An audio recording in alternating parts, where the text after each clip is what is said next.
Praise the Lord. क्रिस्त में मेरे प्यारे भाई और बहनों, शांति भवन रिट्रीट सेंटर बटाला पंजाब से प्रभु की चतुर छाया में आप सबका स्वागत है। सबको जय यीशु की। प्रिय भाई और बहनों, प्रभु की बड़ी कृपा है, दया है।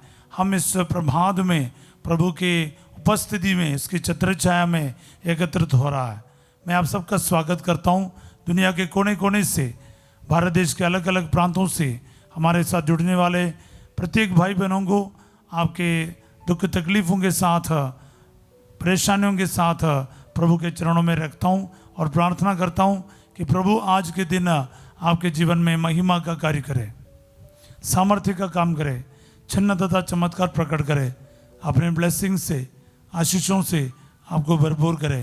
प्रभु यीशु आज के दिन उन सभी के लिए मैं आपके आगे प्रार्थना करता हूँ जो दुखी है, परेशान है, ज़रूरतमंद है, बहुत सारे क्लेश से गुजर रहा है, डिप्रेशन से, आत्मिक और मानसिक तनावों से गुजर रहा है। प्रभु जी, कई लोगों के आत्मिक जीवन बहुत मुश्किल में है, वो प्रार्थना कर नहीं पा रहा है, आपसे रिश्ता जोड़ नहीं पा रहा है। प्रभु जी, ऐसे हालातों में रहने वाले को आपके सामर्थ्य और शक्ति से भर दे कि वह अपना जीवन में आपको अपना सब कुछ अनुभव कर पाए। दुआ मांगते यीशु तेरे अति पवित्र नाम के द्वारा, आमीन। Praise the Lord. प्रिय भाई और बहनों, प्रभु हमें वचन दे रहा है। स्तोत्र संख्या 121 पद संख्या 7। प्रभु तुम्हें हर बुराई से बचाएगा, वह तुम्हारी आत्मा की रक्षा करेगा। फिर एक बार मैं आपके लिए पढ़ूंगा। प्रभु तुम्हें हर बुराई से बचाएगा, वह तुम्हारी आत्मा की रक्षा करेगा। अपने लिए इसको रिसीव कीजिए प्यारे भाई बहनों, ये कहते हुए आज ये वचन मेरे जीवन में पूरा हो जाए, मेरी ज़िंदगी में, मेरे घर में, मेरे हर हालातों में, सिचुएशन में ये वचन पूरा हो जाए। प्रभु तुम्हें हर बुराई से बचाएगा, प्रभु मुझे हर बुराई से बचाएगा। इसको रिसीव कीजिए अपने लिए और एक दूसरों के लिए। हर बुराई मतलब हर बुराई प्यारे भाई बहनों, कोई सी भी ऐसी बुराई नहीं जिसको प्रभु टैकल नहीं कर सकता। सब बोले आमीन। चाहे वो बीमारी हो, चाहे वो आर्थिक समस्या हो, चाहे शैतान की हमला हो, पारिवारिक समस्याएं हो, हॉस्पिटल केसेस हो, शादी की रुकावट हो, शारीरिक तकलीफ है, कुछ ऐसे पाप, बुराई है, आदत है, कुछ भी हो जो आपको परेशान करते हैं, याद रखिएगा प्यारे भाई बहनों, प्रभु का वचन आज आपके लिए पूरा होगा। प्रभु तुम्हें हर बुराई से बचाएगा, आमीन। प्रभु मुझे हर बुराई से बचाएगा। आज ये वचन मेरे जीवन में पूरा हो जाए, मेरे लिए पूरा हो जाए, मेरे इस पर्टिकुलर प्रॉब्लम में पूरा हो जाए, मेरे इस बुराई में पूरा हो जाए। आपको इसको रिसीव करना प्यारे भाई बहनों, वचन सच में आपके लिए काम करेगा। और आगे क्या लिखा है? वह तुम्हारी आत्मा की रक्षा करेगा। तो वो वचन बिल्कुल साफ है, हर बुराई से बचाएगा। साथ साथ सबसे महत्वपूर्ण बात यह है, प्रभु तुम्हारी आत्मा की रक्षा करेगा। प्रभु मेरी आत्मा की रक्षा करेगा। प्यारे भाई और बहनों, हमारा ये चैनल चलाना, ये वचन की घोषणा करना, ब्लेसिंग प्रेयर चलाना, इस सब का एक ही मकसद है, आत्माओं की रक्षा। क्योंकि वचन के द्वारा जब पापों से आप मुक्त हो जाओगे, आप सच में बच जाएगा। क्योंकि इस संसार का जीवन क्षण भंगुर है, वो कुछ ही पल का है। प्यारे भाई बहनों, इंसान का जीवन का इतना तुच्छ वैल्यू समझा जा रहा है आजकल की दुनिया में।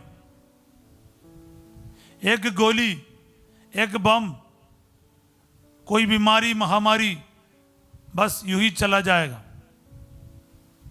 मैंने कई बार अखबारों में और टीवी में, न्यूज़ में ये सुना है, किसी ने कोई स्कूल में या कोई ऐसे जगह पर अंधाधुंधा गोली चलाया, काफ़ी लोगों का डेथ हो गया। या फिर कोई मार्केट में ट्रक घुसा देते हैं, कार चला देते हैं लोगों के ऊपर से, और कई लोगों का मौत हो जाते हैं। क्या समझता है? कुछ नहीं समझता जीवन को। पर प्रभु आपको बहुत कीमती समझता है। वो आपको हर बुराई से बचाएगा और आपकी आत्मा की रक्षा करेगा, शरीर का भी आत्मा का भी। और सबसे महत्वपूर्ण है आत्मा की रक्षा। इसलिए प्यारे भाई और बहनों, ध्यान देना, आत्मा की रक्षा करेगा मतलब है आपको इस 40 काल में इस वचन को बहुत सीरियस लेना है। आपकी आत्मा का रक्षा के लिए आपको अपने आप को समर्पित करना है। यूदस के समान नहीं होना। देखो, यूदस को भी प्रभु बचा लेता अगर वो थोड़ा सा इंतजार करता, थोड़ा सब्र करता, थोड़ा सा धैर्य दिखाता। उसने क्या किया? उसने अपने धैर्य खो बैठा, अपने आप से कहने लगा कि अभी कौन मेरी रक्षा करेगा? मैंने मुक्तिदाता को ही पकड़वाया है, मैंने उसका विश्वासघात किया है, उसके साथ मैंने धोखा दिया है, अब मेरा क्या होगा? पर वो इतना नासमझ हो गया। अगर उसको मालूम होता यीशु कौन है, वो क्या करता। वो यीशु मसीह को, अपने मुक्तिदाता को, गुरुवर को एक मामूली इंसान जैसा समझ लिया। उसने सोचा अब ये माफ नहीं करेगा, अब यीशु भी मुझे नहीं बचाएगा। कई सारे लोग अपने पापों में ऐसा रहता है। कुछ लोग इसलिए नहीं पाप स्वीकार करता है, वो सोचता है अब इतने बड़े गुनाहों को कौन माफ करेगा, मैंने वादा किया उसके बावजूद भी मैंने फिर से पाप किया, अब इन पापों के लिए कौन माफ करेगा। प्यारे भाई और बहनों, आपने प्रभु को जाना ही नहीं, समझा ही नहीं। देखो, 1000 बार भी पाप करे लेकिन अब लौट आएगा ना, अब वापस आएगा।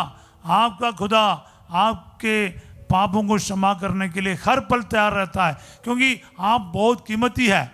आपको उसने अपने लहू की कीमत पर खरीदा है। इसलिए अपनी आत्मा को बचाने के लिए ना प्रभु के सामने रख लो, कम से कम प्रभु को एक मौका दे दो, प्रभु को एक चांस दे दो, ताकि वो आपकी रक्षा करे। आप जाके खुदकुशी करेगा, आप पाप स्वीकार के लिए नहीं जाएगा, चर्च नहीं जाएगा, साक्रमेंट में आपने अपने विश्वास खो दिया, प्रार्थना के लिए नहीं जाता, बाइबल नहीं पढ़ता और आपके निराशे में डूबते रहे, तो कौन आपको बचाएगा? अपने उस सुवरों के बीच में से उठना पड़ेगा, होश में आना पड़ेगा। बस इतना करना है। एक बार उस मुक्तिदाता को बुलाओ, प्रभु मुझे क्षमा करेगा, प्रभु मुझे अपनाएगा, वो मेरे पापों को माफ करेगा। उसके लहू में पाप क्षमा की शक्ति है। विश्वास करो प्यारे भाई बहनों, अगर एक पापी होने के बावजूद भी आपको पाप क्षमा का उम्मीद नहीं है, तो इसका मतलब है आप यीशु के लहू को आज तक समझा नहीं, उसकी कीमत को जाना नहीं। वो पापों की क्षमा के लिए, हर पापों को शुद्ध करने के लिए बहाया गया है। यूहन्ना का पहला पत्र अध्याय 1:7 में पढ़ते हैं, उसके पुत्र यीशु का लहू हमें हर पाप से शुद्ध करता है। The blood of Jesus cleanses us from every sin. हर पाप से बचाता है, हर पाप से शुद्ध करता है। आपके भी रक्षा करेगा, आपके आत्मा की रक्षा के लिए उसने जान दिया है। सब बोले आमीन। सो प्रिय भाई और बहनों, याद रखिएगा, विश्वास कीजिए, यीशु के लहू में पापों की क्षमा की शक्ति है, वही आपको बचाता है। एफेसियों का अध्याय 1:7 में भी हम पढ़ते हैं, वही है। उसका रक्त हमें हर पाप से मुक्त करता है, अपराधों से क्षमा दिलाते हैं। याद रखिएगा,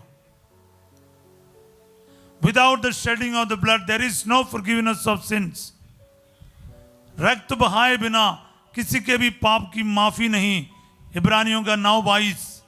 सो प्यारे भाई और बहनों, में आपको ये याद दिला रहा हूं, वो आपकी आत्मा की रक्षा करेगा।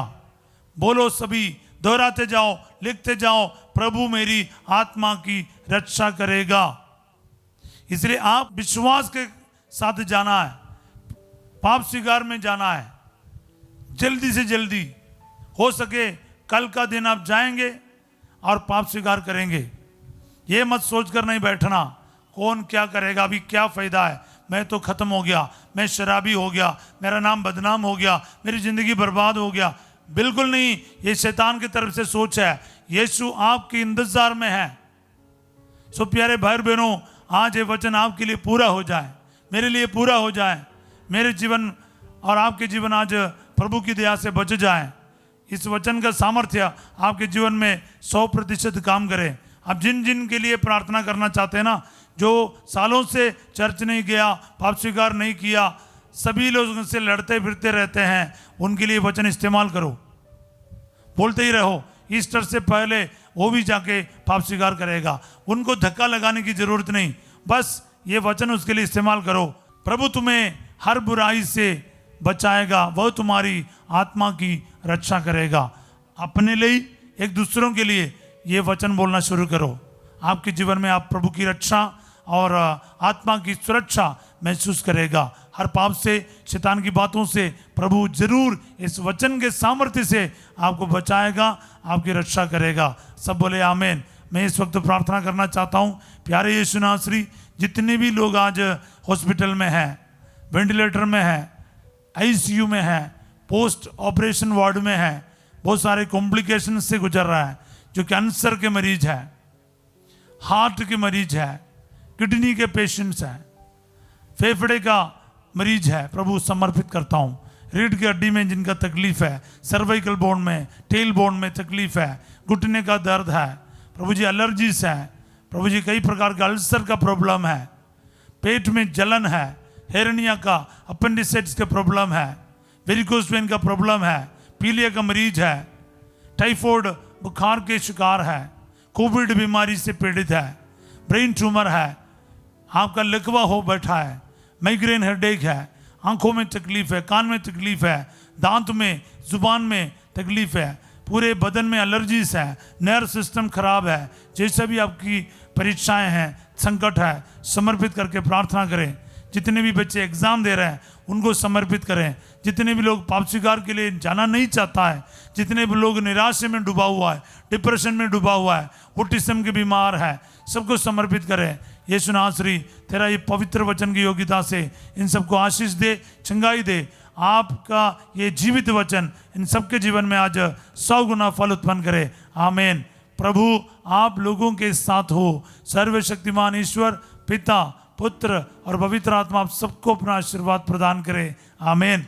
आज रात 8 बजे संध्या का आशीर्वाद प्रार्थना में फासिजो आपके साथ होंगे और कल सवेरे 5:30 बजे प्रभु की छत्र छाया प्रार्थना में हम फिर मिलेंगे। तब तक के लिए इस वचन को गाकर, बोलकर सीखते जाएं, इस्तेमाल करते जाएं। इस वचन का आशीष आपके साथ सदा बना रहे। वचन को लाइक करना, सब्सक्राइब करना, दूसरों के साथ शेयर करना ना भूलिएगा, क्योंकि आप इस मिनिस्ट्री में हमारे साथ शामिल है। आप सबों को मैं एक अच्छा दिन का कामना करता हूँ। Have a wonderful day. God bless you all.